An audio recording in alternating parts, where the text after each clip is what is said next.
আমার কইরা দিরা গেছে হসপিটালে আমরা দেখা আসবো দাদা কামড়টা ডাক্তার লাগছে বাইরে রে। জি, আসলে আমরা আপনারা জানেন যে গতকাল রাতে ৯টার দিকে একটা ঘটনা ঘটছে। একটা ছেলেকে ছুরি মারছে।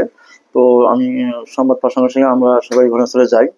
আমি আমার তদন্ত অপারেশন সামগ্রিক টিম সেখানে যাই, গিয়ে আমরা জানতে পারি যে গতকাল বিকালে একটা ফুটবল খেলাকে কেন্দ্র করে তাদের ভিতর কোথাও তর্ক বিতর্ক হয়।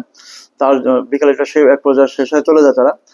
চলে যাওয়ার পরে আবার রাত ৯টার সময় যখন ছেলেগুলো মার্কেটে আসে, পাশাপাশি মানে মার্কেট মানে এলাকায় দোকানপাটে আসে।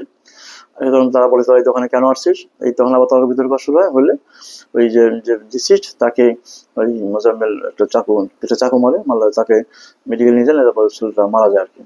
তো এই ঘটনার প্রেক্ষিতে আমরা সঙ্গে সঙ্গে ঘটনাস্থল পরিদর্শন করি এবং আমরা পরে একটা মামলা রুজু হয়েছে, মামলা করছি এবং আমাদের ৩ নম্বর আসামি আবু বক্কর তাকে আমরা গ্রেপ্তার করতে সক্ষম হয়েছি। বাকি আসামি গ্রেপ্তারের অভিযান অব্যাহত আছে।